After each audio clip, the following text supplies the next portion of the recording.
welcome to For the Love of Weather. This is the podcast where we explore the Earth's atmosphere and how we are all connected through the weather and climate. We are your hosts. Hi, I'm Gemma.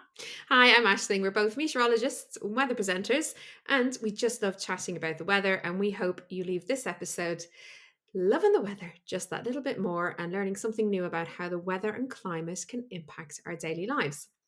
In this episode today, we are talking all things renewable energy, and we're very excited to introduce an ex-colleague of ours, actually, Sally Slattery and Tom Cox. And this is all about how the work that they are doing in their company, which is fairly new but also award-winning, called Decent Energy. Tom is the founder and managing director of Decent Energy, and Sally is the co-founder and director of Energy and Weather Operations. You're very welcome to the podcast. Thanks, guys. Hi. Okay, Sally, we're going to start with you first.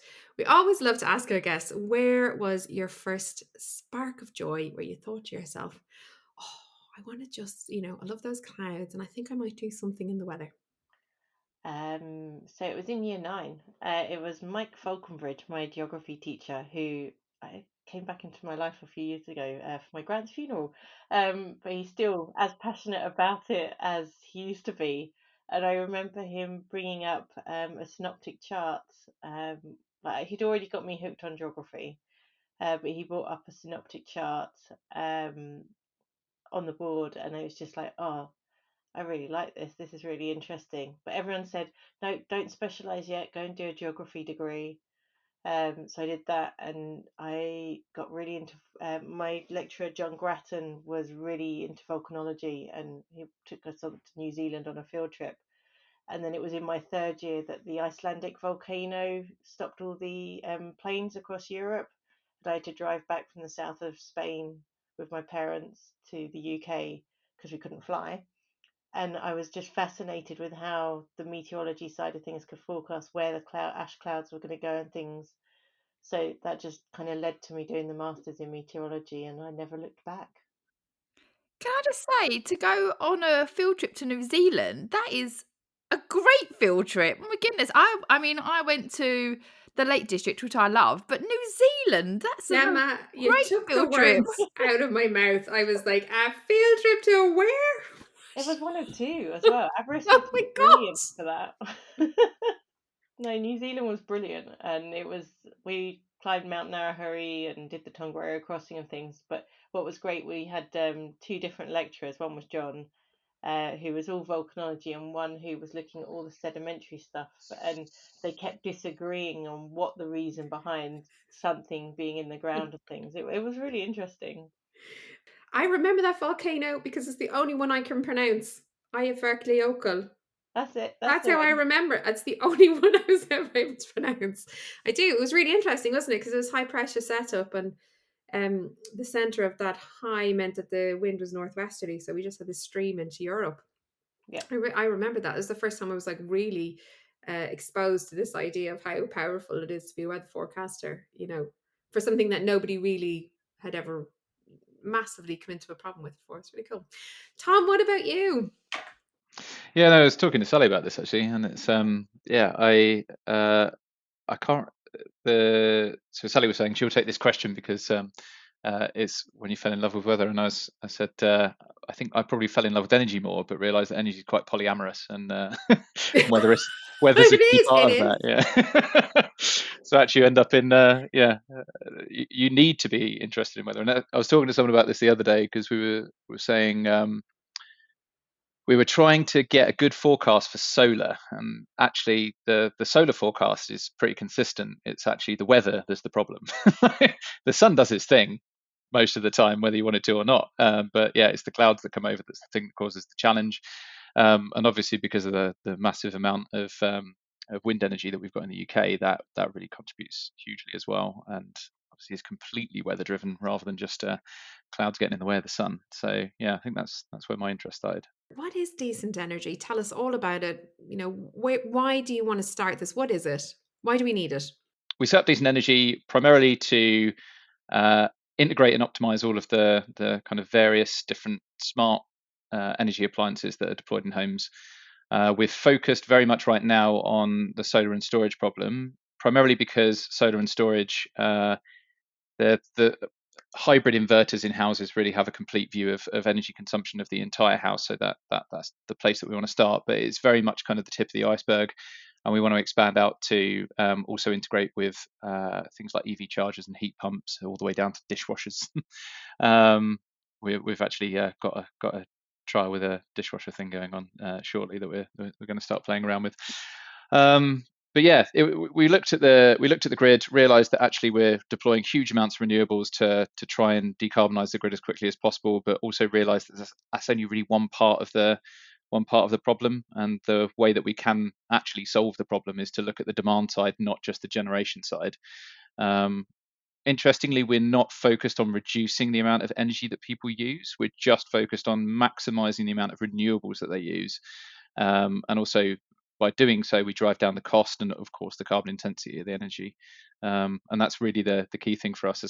It's a two-part mission. One is to speed up decarbonisation of the grid, but then there's also looking to address fuel poverty and seeing what we can do to drive down the costs of energy for everyone. You're not looking to decarbonize the grid. You're just looking to see how people use their energy. Can you give me an example, like an actual example of how that might work for somebody? So do you have to have like solar panels? Or are you just talking about taking from a renewable company? We just need you to have an inverter and a battery. So there's a lot of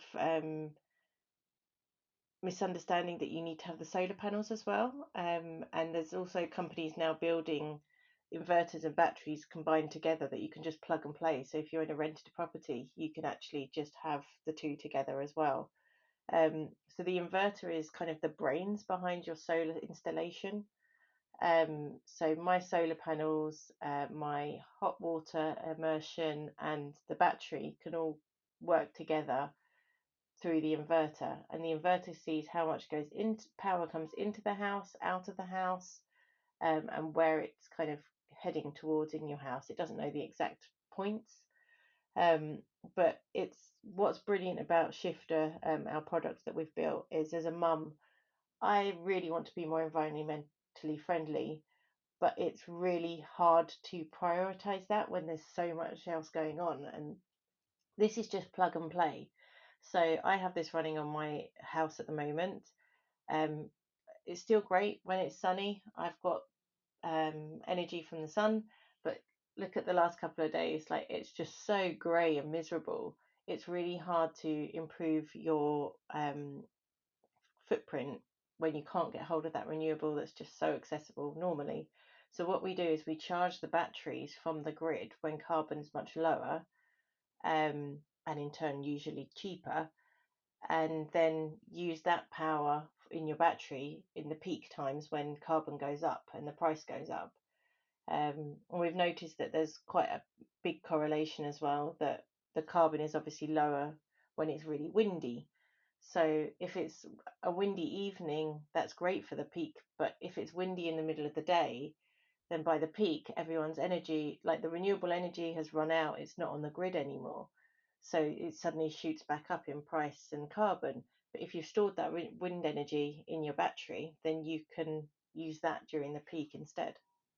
I have so many questions, but one of the questions I have is, can I just buy the inverter, or do I need to install solar panels first to have that? There's basically there's several different types of inverters. The two that we're talking about is the main one we're talking about is a battery inverter. So battery inverter is the bit that charges and discharges the battery. There's separately a solar inverter, which is the thing that takes energy from solar panels, converts it into AC that the house can use. So they're kind of two types of inverters.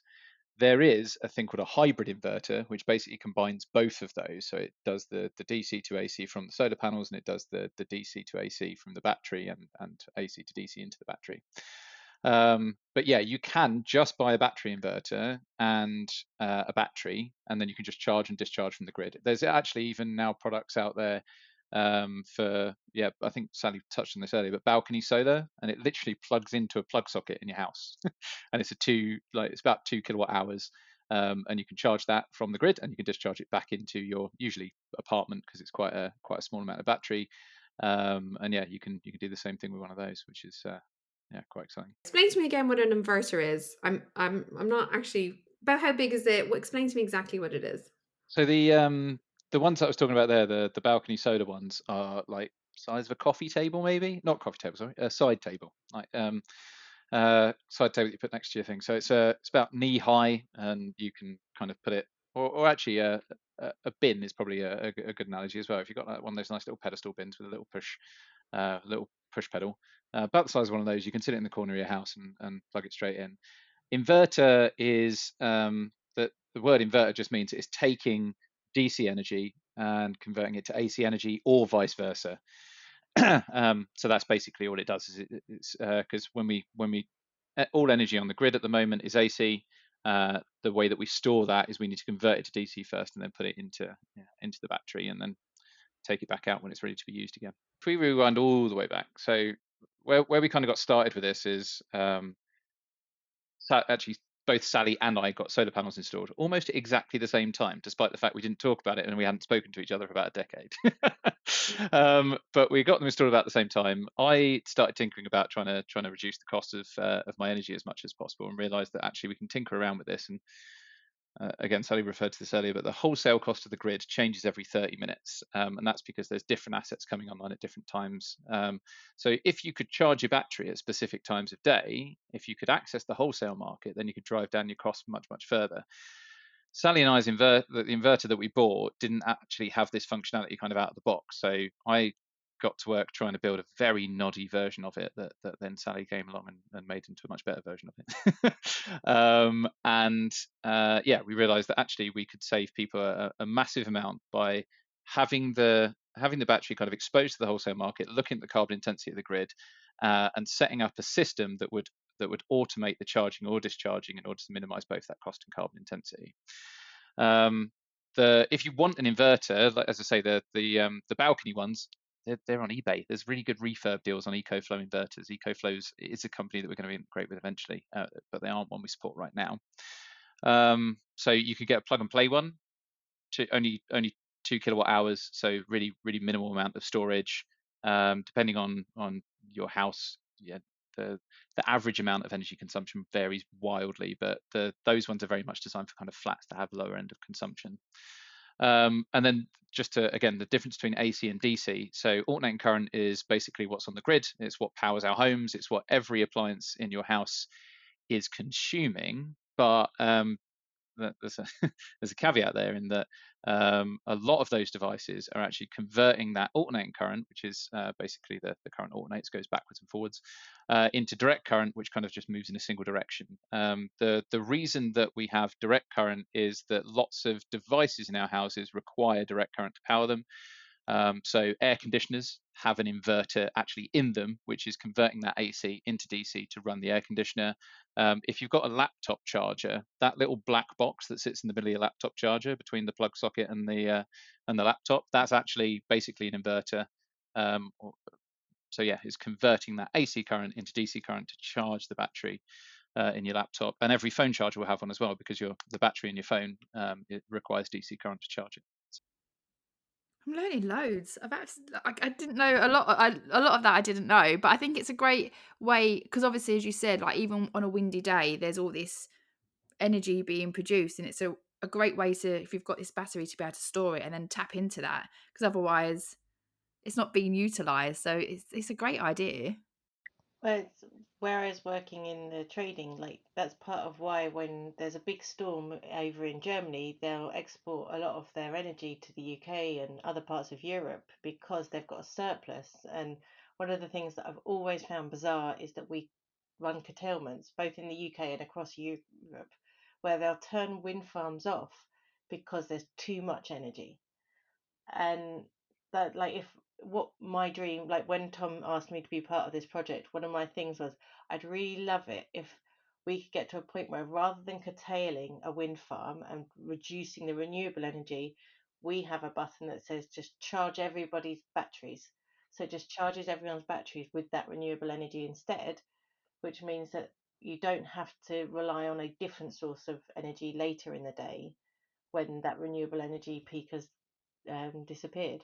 Is there not something though when it's too windy that they have to turn down the turbines because then they pick up too much speed and it breaches a safety limit? Yeah, yeah, no, there's definitely a speed threshold as well. So there are multiple different terminologies depending on, like, if in Germany they have D rates and things as well. But so there are curtailments which you have to do because it's too windy in the sense that it will damage the wind turbine. But there's also curtailments where the grid, we will pay for someone to turn off their wind turbine so that there is a reduction in energy on the grid. So you spoke about this inverter box that you don't need to have solar. So I can buy one of them, and then how do I get that to pick up the cheap energy? Sign up to our service. So yeah, you could go buy an inverter. You would need an electrician to install it because it needs to be connected into your consumer unit. So the consumer unit is like your fuse box in your house. So yeah, the stat that we always give people is if you went to get solar installed, depending on the size of your roof and how much battery you buy and all that sort of stuff, that could be £10,000 easily. I think that was the price of my original installation. It's not big and expensive. I live in a semi-detached 1960s house, so it's fairly typical for folks that own their own house. The Yeah, so that could set you back around 10 grand. If you just get a battery installed, we reckon you can do that for about £3,000, so considerably less. And through the simulations that we've run at really large scales, so we've run lots of simulations on kind of individual households, and we get around a 35% reduction in energy price over the course of the year. So it's potentially 35% of your electricity bill saved, all the way up to if we could do this at a really large scale. So we did a simulation of about 40,000 households all having a 5 kilowatt hour battery installed.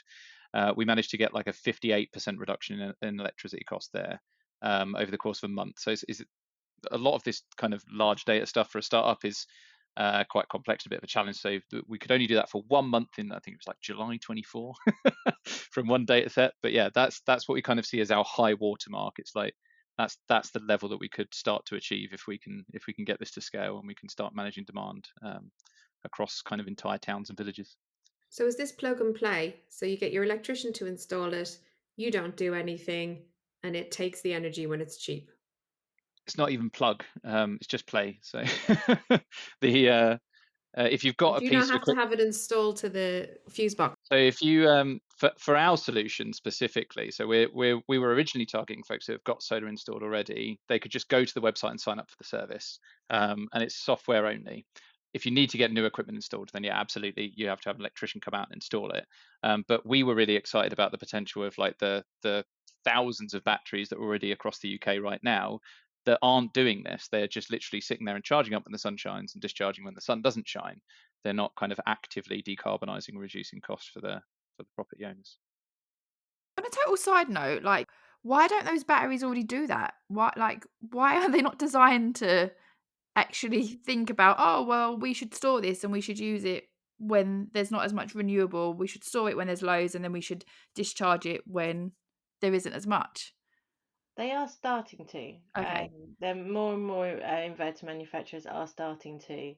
Um, but I think the problem is a lot of them were set up to do just that job. Like they have the functionality, but I mean, we've been working on this project now for just over, no, almost 18 months. And it's been a lot of data processing and understanding, and every inverter manufacturer has a different way of communicating with that inverter as well.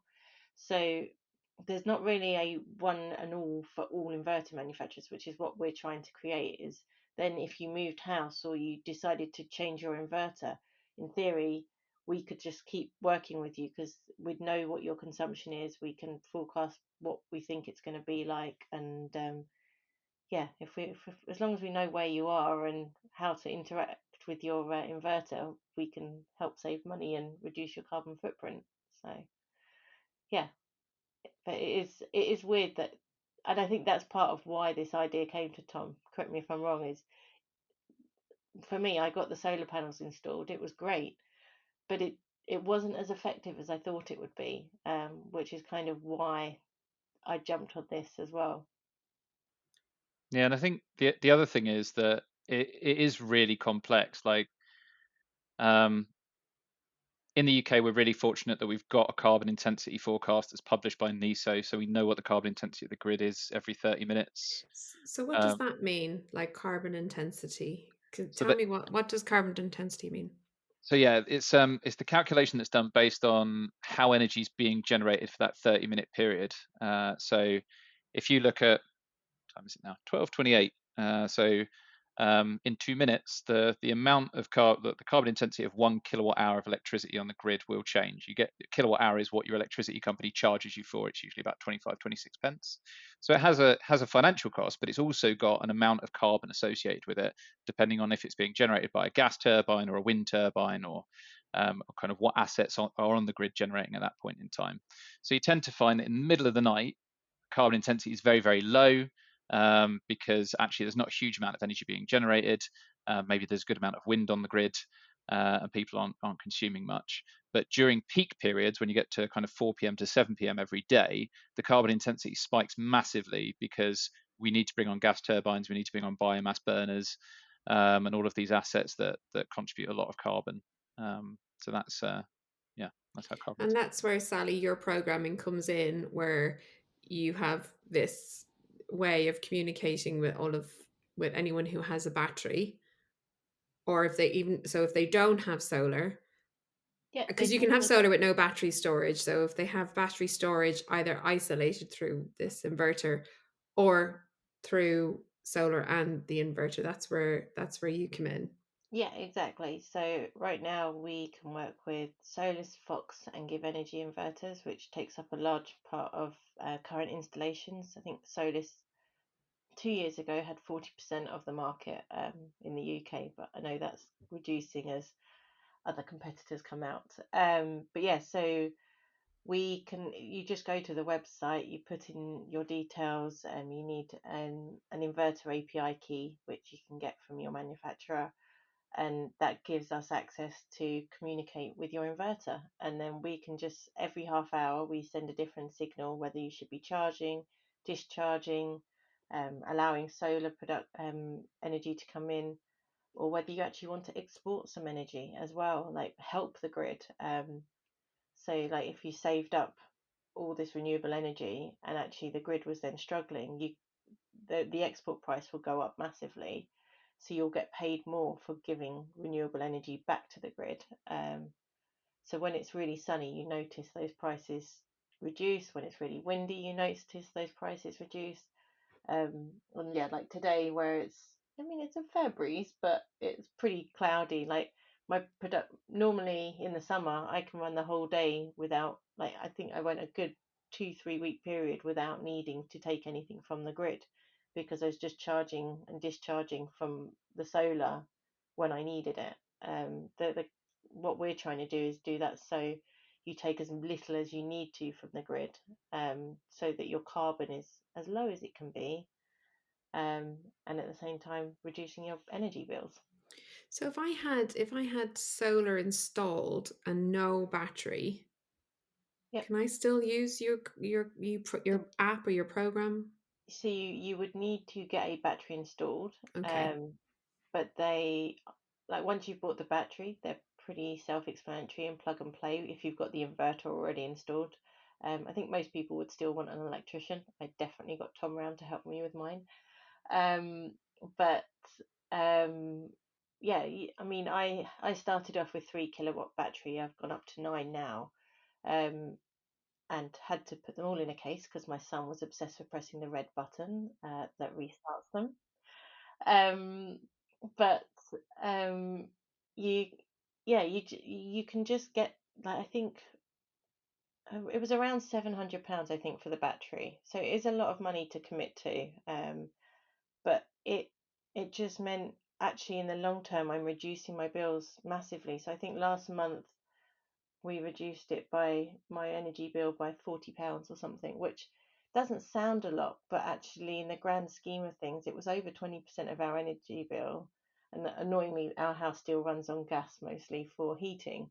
So if any electricity I can reduce, it's great. I want to reduce as much as I can. I was going to say the example I always give is in 2024. So my house is completely electrified. So we disconnected the gas main last year, and we saved £700 over the course of a year in our electricity bill, and it's just over a third of what our electricity bill was for that year, just by doing this demand management stuff. So we've got solar, but that isn't including the solar. This is just on the energy we purchased. We managed to reduce 30% of that. So yeah, it can be a massive saving for people. Have you got any pictures of how that looks in your house? Like, I'm trying to imagine if I, if I lived in a flat, or like you mentioned about your son, like touching the red button or whatever. Like, have you got something that I can visually like connect what you're saying? Yeah, I can always send you some pictures as well. But so the way I'd explain it is in my garage, I've got three batteries which are kind of a sofa cushion size, maybe a bit smaller, towered up three on top of each other, and then the inverter is like a mini fridge with a tiny screen mounted on the wall, and I've just got wires going in and out of it. The wire leads through to my switchboard, no, fuse board, and then there's a wire leading up the side of my house to the solar panels at the top of the house, and it's really compact. It's not a mess. It's just there. And I'm not going to lie, the batteries are mostly a dumping zone now because I just stick everything on top of them. And it's quite good for plants in the winter because it's warm. So I've brought my plants in and they're sat with the batteries. That's It's so funny how different people describe these things. I've never heard Sally describe the size of a battery before, but sofa cushion makes perfect sense. It's like it's quite a good one. Well, I think like, when you so I'm just like I'm literally looking at this like when we do a podcast, we always just imagine like let's just say we don't know anything. Mm.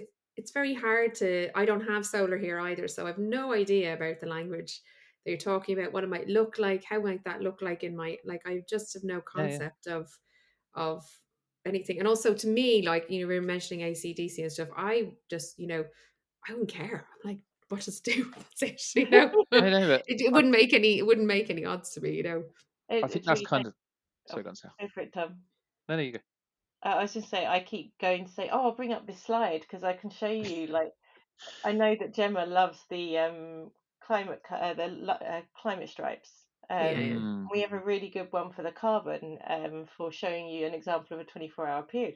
But it's really hard to articulate what you're doing and what it is Mhm. Yeah, without yeah. any visualization. Like, it's really interesting. I think that in this day and age, the best example you can give anybody is the reality is it's money. And I think that, we in weather and in climate, we all, um, we have a certain language that we use all the time when we get used to talking to each other, and we all care about the climate. But actually, most people also care about money. And I think Mm. Yeah. money is a good way of describing stuff. And I think perhaps as well from working in news, you do get that reality check all the time of actually, even if you wanted to care about the climate, you might not have the luxury to. Even if your bills are higher, you still mightn't have that luxury to care. You're just thinking like month to month, day to day, like how So am I going to Yeah, that's yeah. one how am I thing going to that figure this? How am I going to get through this week kind of thing? and so that's something that's really key with us, and we're aware we are quite privileged in the sense we've been able to afford solar installations, but we have got a couple of projects going on with social housing companies as well. So we're looking at how we can actually, those people that need the cheapest energy the most, how we can get it to them. So we're working with councils, with new builds as well, but like where they're building social housing, getting them to put just the inverter and the battery in the first place. And yeah, I mean, Tom's been working on these projects more than I have. I'm kind of talking about what he's doing now.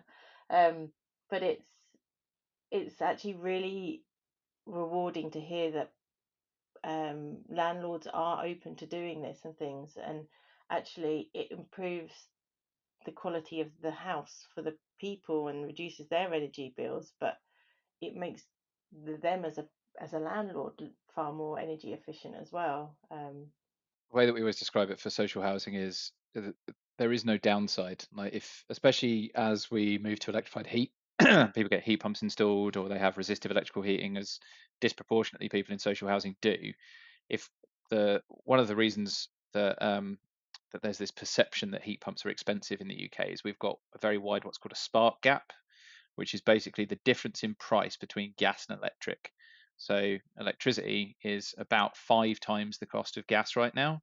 So when people say, it's cheaper to heat my house with gas than electric, conceptually that looks like it makes sense, right? But because heat pumps are more than 100% efficient, they actually kind of reduce the cost quite significantly. But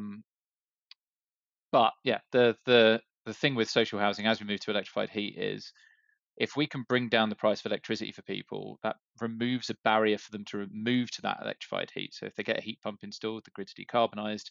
But at the same time, if they have a battery, or even if they just have a heat pump, we've got partner organisations that just optimise heat pumps as well.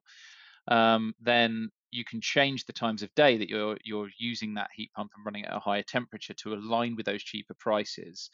So there's a real rhythm to energy, and like that's the thing that we need to align to, is we need to make sure that we're using it as cheap as possible. And just to go back to the reason this is important for social housing, if people can afford to heat their houses, and that's the problem we've got at the moment, right? People can afford their heating bill, their electricity bill. We're hearing this on the news every day. If people can afford to heat their houses, then they've got a warmer, drier home. And if they've got a warmer, drier home, then there's less maintenance that's going to need to be done on that home. So the social housing provider or the council wins at the same time. So we've removed a barrier to electrified heat. We've meant there's more money in the pocket of those social housing residents. We've reduced maintenance costs for the social housing and council housing providers. And yeah, everyone wins. So you kind of need this case of like anything new that's being built, that your software is just in there, so people don't even have to think about it. Yeah. Works with It's not. decent. We're working on Yeah, it. yeah, yeah. I can see that. I feel like my Okay, eyes it have been open to potential. Seems like such a clever solution. That's actually, yeah. You just need people to buy in. That's it. Hmm. yeah, and it's I think that's one of the things that I still am perplexed about is like when new builds are built at the moment, they're often putting solar panels on, but they're not putting batteries in. So actually, they're missing a whole part of how you can help those residents save on money and in turn reduce their carbon footprint, which is still the main driver for us is the environment, and being able to help people in social housing is an even bigger bonus. And everyone else, I'm also happy to help. So. I'm really curious about that inverter here. I have a personal reason for not wanting to get solar panels, but the inverter I would consider looking into. That sounds really clever. Yeah, my friend locally, she's in an old property where she wouldn't be allowed to put solar panels on, but she's looked into it and she could have an inverter and battery because it just Hmm. goes under the stairs or in the Hmm. garage. It's a really easy thing to just have fitted. It's just you've got to be able to afford it, and that's the other catch, I guess, which is why we're looking at other ways to improve it for people. So how hard has it been then, like for you guys this year in business? Because you're trying to develop and then you're trying to reach and do, your marketing, and like we've just had, a 40-minute conversation. You've had to like I was only like my brain is only getting around it now. Now it seems really simple. Like how are you guys? How has it been in business? What was that like for you guys? Can I answer a different question that you asked at the same time? Sorry, because I think Yeah. Sorry, you. that's a very Irish way of asking a million questions. Like take your pick, go for it, and answer. Go on, yeah. No. You didn't. You alluded to it. You didn't ask it explicitly, but I think that you've hit on a really important point because, like the marketing and the speaking for 40 minutes and trying to explain what we're doing, like that's the biggest challenge we've got is because if people have got this equipment installed already, they go to our website, they give us the details, and then we tell them that we've saved them money. Sounds like complete snake oil, right? That's half the challenge. Yeah, Is we yeah, did a magic thing, and now your bill yeah. is less. Honest. Just give us your details. Yeah. Yeah. So yeah, that and also explaining how the grid works and just the fact that the carbon intensity of the grid changes and the price of the grid changes and how low our kind of energy literacy, if you like, is like it's a real that's the real challenge is to try and explain some of this stuff to people. And I think at the start that was where we were going as well. We were like, yeah, we need to tell everyone how the grid works, and then everyone will care, and it'll be great, and then everyone will be really informed, and we'll go skipping off into the distance. But no, it didn't work like that. And I think that's part of the solution as well, is that people don't want to know how it works. Like they just want to pay less for it. because people don't have the time and inclination, and they're not wired the same way as me and Sally, and really want to learn about all this stuff. So I think that kind of sets us up nicely for the how's the year been. uh, I love it. Yeah, but you've um, obviously made great progress. yeah, no, we've made. Yeah, I'm really really proud of what we've managed to achieve in a year. And we had a kind of small get together on Friday before we kind of things start to tail off for Christmas and people start to go on leave. And that's what I said there. Is just really, really proud of what we've achieved. But yeah, one thing we definitely need is more customers, more people engaging, coming onto the platform, more leads, more folks that are interested in this stuff reaching out. So yeah, I think that's the biggest challenge is yeah. First of all, convincing people that we can save the money. Second of all, getting them on the platform. But yeah, we've done lots of really great stuff with building a really really sophisticated technical solution, really robust. And yeah, the shift into next year is now going to be how do we get more Excellent. people on it, and how do we attract more people? Well, you've got Sally on your team there, having worked with her, I know. She just doesn't give up. No. And I love this. Like it's so nice to work on something you're passionate about. And like especially with Matty, she's obsessed with the environment. So it's great that my daughter is already engaged in this stuff, and I'm sure Henry will join at some point as well. But it makes me proud of what I do and that we're helping in some way. Like that's the thing with climate, right? Is there are so many different solutions. What you think is right might not be what everyone else thinks is right, but this is something we know we can do, and like our little team is, well, it's back to a bit of a little team at the moment, but we managed to get, I think we were up to 10 of us, including contractors at one point in the summer, trying to build this out. And it's a juggling act, and but it's my passion and I love doing it. It makes such a difference when you're happy in work as well. It's Hear, a hear to that.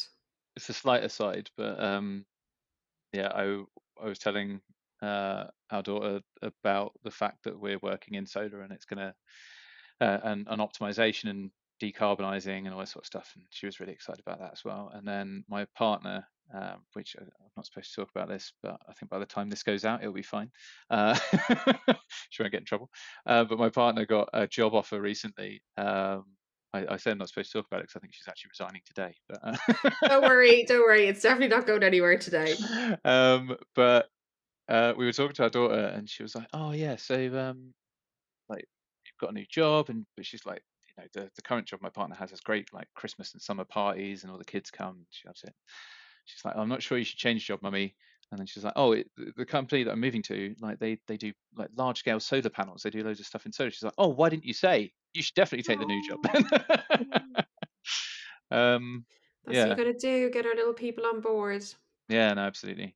Make it their natural language. You guys should just be Instagramming this and just been like, look, here's me saving £4. This is what this thing looks like. Just do it every single day. Yeah, Like yeah, you We're between the trying pair of to. you were, you know, It's finding the more than time. equipped. Like I thought we'd be all over socials by now. But Mm, yeah, you just end up either deep in code or a conversation, and you suddenly it's the school run, or yeah, the kids are finally down, and then we end up both messaging each other at 10 o'clock at night because they're still working.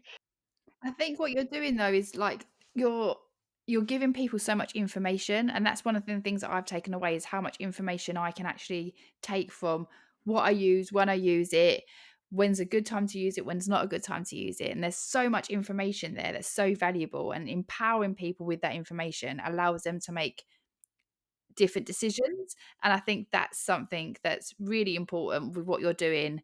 And yeah, you should be shouting about that. But yeah. And you've just reminded me of something, Gemma. If you do want to know when to run your dishwasher or something, just go on our website and Power Hour pops up, and it'll tell you the the most carbon efficient hour to do everything today.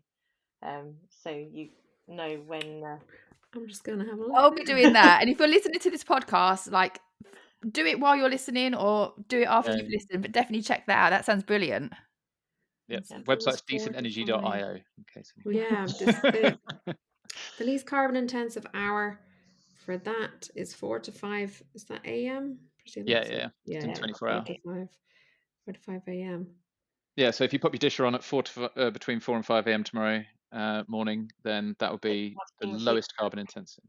Yeah, and if you don't have to stay up, there's usually a delay time. No, I was just going to say I have got a delayed setting Yeah, yeah, yeah. on my dishwasher. That maybe I could start taking advantage of that. But do you know, I actually do come at this from both angles, financially, but also obviously working in weather and climate, really understanding carbon, the necessity to take carbon out of the atmosphere. Um, but somehow I'm still driven by the money here. Mm. And I'm not always, but I am in this, I guess. Well, yeah, and I think that's the thing, right? I went along to a session years ago, and the lady there said something that really resonated with me. And it's like people have got kind of three problems: self, community, and then society. And you kind of need to solve them in three stages, right? And until you've sorted yourself out, you can't worry about what everyone else's problems are. And until you like the people immediately around you and like family and things like that, if you're hungry, if you're tired, then you've got less energy to help your immediate family, right? And then after you've solved all their problems and everyone's having quite a nice time with it, then you can start to think bigger and then look at actually what are Mm. some of the societal challenges. But I think you've hit on a really important point, is that right now people can't think about the societal or the community problems because they're too busy thinking about how do I live paycheck to paycheck, how do I pay my energy bill. So actually, the real advantage that we've got here is that we kind of remove the necessity to do that. You solve both problems at the same time, because actually using the cheaper energy is also reducing the carbon intensity. And the big thing of our platform as well, two big things. One is it requires zero behavior change. Like, we learn how you use energy and we adapt to you to make sure that we can make it as cheap as possible. And the second thing is it doesn't actually cost you anything up front. So the way that the platform works is you sign up, give us access to your equipment, we'll optimize over the course of the first month. And then at the end of the first month, we'll say, right, we've saved you this much money. If you want us to do that again next month, then pay us 20% of that saving and we'll keep doing it for you. So I would say it's the only subscription that pays you money in some ways. So you get the money first and then you give us some of the saving after. That's the marketing. That's brilliant. That's a really, really lovely little final kind of thought. That's fantastic. So we'll just move on to a little get to know me round. We'll make it quick because we've about 9 minutes. But do you want to take it away, Gemma? Yeah, so we're going to move on to our get to know me round. So it's just a few quick fire questions. Some of them are weather related, most of them totally random. So the first question is always, what's your favorite season? Mine's autumn. I love autumn because I like summer, but I much prefer it when you can get your jumpers out and like everything turns orange. Like we got married in autumn because I love like that was my one request for the wedding was it needs to be in autumn.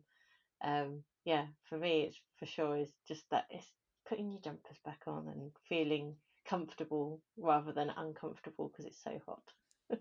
Gemma, looks like you've won that one. Spring's my favorite. But anyway, Gemma's kind of autumn, but then sometimes errs on the spring side as well. But now that you've heard autumn, you're probably like, I'm back on autumn. No, I do really like autumn, but I think at the moment, because it's so dark in the evenings, I'm actually swaying more to spring. It's fair. I'm converting her. How about you, Tom? Yeah, I don't know. I think it's whatever one the next one is, right? It's like you're you're in winter and then you're like, oh, looking forward to spring, and then you're in spring, you're like, oh, looking forward to longer days in summer. So I think You're mine like varies quite a bit. you like the change, Yeah, perpetual yeah, motion. yeah, yeah. I like that. I like that. We say that a lot on this podcast, how lucky Yeah. we are to live somewhere where there are seasons and how the Mhm. weather does change so much between seasons and you get to experience totally different weather depending on the Mm, time of the year, or sometimes all four seasons in one day. yeah, Um, yeah, but yeah, I think we're really lucky to have that. yeah. Definitely. If you could have a superpower, what would it be? And mine would be to freeze time, like so I could just get on top of stuff and Oh, not get tired. Like I'd just love to be able to have a tidy house or have no to-do list at work. Like just have that extra hour or two and just get stuff done. Not all the time, just sometimes. don't think it exists, Sal, honestly.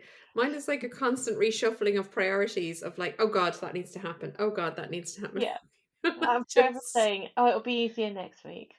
I know, yeah. I love the fact that you'd have that superpower, but you'd use it for a very practical reason as well. It Yeah. wouldn't be for, like, some crazy reason. It'd be like, "I just wanna get on top of things." Yep, mum life. Yeah.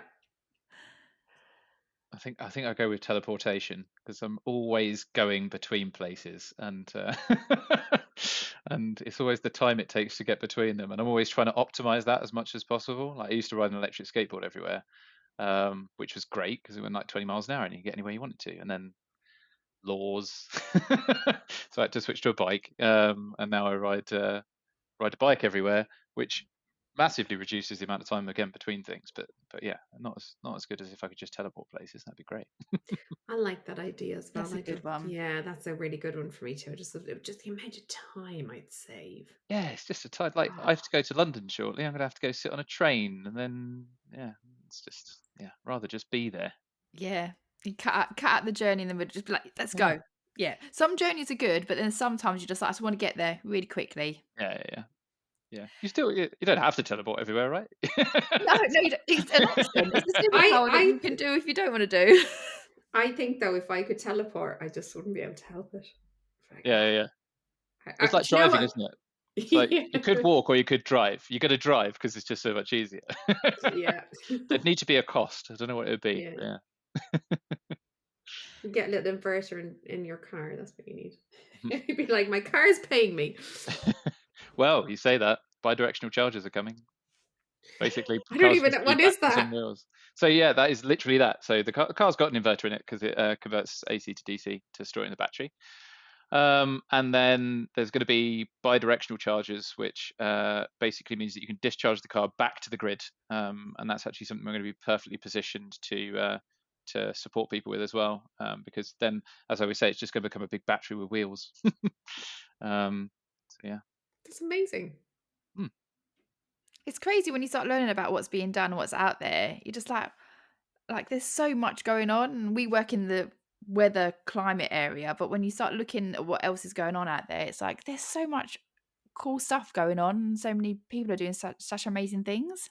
Yeah, and the other thing I really like is the interconnectedness of all of it. Like how once you start like scratching away, like exactly with weather, right? Like weather and energy are so heavily interrelated, especially as we move to more and more renewables.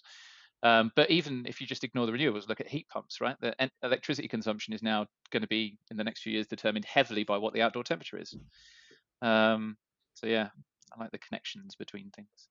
Yeah, I do. So I like looking at the connection between weather, climate, and other things going on. So Mm. yeah, I really like looking at Although it connection. can hurt your brain sometimes, when like, well, for me, I'm like, oh God, there's so many, I get climate anxiety all the time, Yeah, and yeah. about some of the decisions I'm making, and they could be really basic ones, like. But anyway, sometimes I overthink it, and I'm like, oh God, what part am I playing in all of this? Yeah, Yeah, yeah. No, no, yeah, completely resonate with that as well. I think it's that perfect is the enemy of the good thing, right? We can't all be yeah. perfect. And actually, a friend of mine just opened a cafe. I really like the name. It's a refill cafe. I'll give it a shout out. Why not? But it's called Imperfect Impact, and that was very much kind of her ethos behind it as well. Is like we can't all be perfect. We can all Mm, do little things like go to a refill store or mm. recycle properly. Yeah, no, I know. And all the time I'm like, oh, is this? And if I wash something out, I'm like, oh, if I don't take this part of the packaging off, are they going to be bothered to like Mm, try and recycle it? And all these I get, anyway. And it's a great name for a company as well. That's a Yeah, really, I really love great it. name. mm. Okay, we've got a few more questions. So if you were a fruit or vegetable, what would you be? Um, I'd be mushroom just because I like mushrooms and they're always referred to as fungi, which yeah. I love that. Both myself and Gemma have just learned about mushrooms. Like they're like central to the ecosystem, Sally. Oh Mm. yeah, your Kew Gardens one, yeah. Yeah, Yeah, like they basically are this like they are the wood wide web. that is massive. And the weird thing is, the reason I love mushrooms and know all about them is from Minecraft, because Dad and I spent months building a mushroom farm. So. I love it. Love it. Great answer. Bamboo because it's very fast growing and really sustainable and has loads of really, really useful uses. Um, and also, I found out the other day that there was this really interesting really interesting bamboo that was imported from the Far East in like the 1800s or something, but they didn't realize that actually they bought basically one plant and they just kept transplanting the same plant over and over and over again. But bamboo's got this really weird thing where it'll all flower at the same time and then shoot loads of pollen and then die. But they didn't realize that this is kind of like a genetic time clock thing. And all of them did this at exactly the same time, no matter how, like, where they were in the world or where they've been replanted. All of this bamboo flowered, threw loads of pollen everywhere, and then died. I remember That's Um, someone at Kew amazing. Gardens telling us that when we went there to look at the yeah, carbon garden, someone there Totally. mentioned that they'd taken bamboo from somewhere and they realized that it all just flowered at the same time. yeah, And I yeah. was like, that's absolutely crazy that it knows no matter where it Mm, is around the world to do that. That's absolutely crazy. It's crazy how nature works. That's yeah, yeah, yeah. DNA. Yeah, it's the DNA, Perfect isn't it? time clock. Yeah. Yeah, Yeah. wow. That's amazing. Really good answers. If you could invite someone to dinner, it could be anybody at all from any historical time frame or even a fictional character, who would it be? You go first this time, Tom. Okay. Charles Darwin, I think, is probably my one. Yeah, I'd like to pick his brain. I think the theory of evolution has always been like a favorite, one of my favorite topics for a long time, and I think the fact that he didn't come up with it in isolation, but was around at a time when that was all being kind of uncovered and the philosophical challenge, and yeah, I just think that was a really fascinating moment in time. Um, my gut was to go for like David Attenborough or Jane Goodall or something. But maybe Isabella Tree. She's doing loads with rewilding and things like that. Like I just find it fascinating, like the concept of rewilding, and also she's doing a lot about rewilding in cities, which like just doesn't make compute in my head because cities are cities, and but she's like the urban gardens and things. It's great. Like I'm all for it. So yeah. What's one thing that you wish everybody knew about decent energy? Where the onboarding form is. um, Go on, Sarah, you go first. That we're not an energy company. We're not here to make loads of money like some of the other big energy companies. We're here in the middle trying to help the environment and people that need to reduce their energy bills. We're not trying to be what everyone else is. That's a good one. I like that one. It's much better than where the onboarding form is. Well, perhaps you That's need both important. of them. Yeah, Yeah, because yeah, after whatever Sally said, then I want to know yeah, actually where is the onboarding form. So yeah, yeah. Yeah, just wish that people understood more how the grid works and how important it is. How important it is when you use energy, just not just how much energy you use, and how there's really simple things like what Power Hour demonstrates, that we can do that we don't we're not charging for it. It's a completely free thing. You just go look it up, and it can have a really significant impact. Like if we all of us moved just a small amount of our consumption into that time of day, and away from the 4 p.m. to 7 p.m. peak, that would make a really significant difference to the over time of the energy makeup of the grid, because yeah, we can use energy when there are more renewables. So that's a great answer. And I think that's something that I'm trying to do. So if I see that there's a time when the energy is green, like there's more renewable energy available, I try and do the things that I need to do in terms of like running my washing machine or where it is during that time. And I try not to do it during the peak time. But it's Mm, obviously knowing where that information is, having the time and the ability to utilize that. Not everyone is able to do that, but that's a really great answer, because I think the more information we can give people, the more decisions mm. they can make. And that even if it's just one thing like running their washing machine at a slightly different time is reducing things. So yeah. Um, I is do it it. is your website any use if you wanted to sign up with your details and your meter reading and you're not part or you don't have that renewable? Does that help you? yeah, yeah, Yeah, absolutely. So concept. absolutely, and we can produce historical reports. At the moment, we're kind of stuck with one energy provider because they're really good and give everything publicly available. But hopefully, in the new year, this one is actually going to happen. We will be able to look at all different utility companies and meter data and things. but we can generate you a historical report as well, so that you can see if you were running on shifter in the last year, if you changed your tariff over the last year, how much you could save both in carbon and cost. And like you mentioned about tangible things, Ashling, like it comes up telling you how many plastic bottles Yeah. you've saved, or how many cups of coffee. We're trying to keep it as, I want to say mainstream, but it's not the right word, Just but relatable. Yeah, Like, yeah, relatable, oh, yeah, I as can imagine relatable that. as possible, Yeah.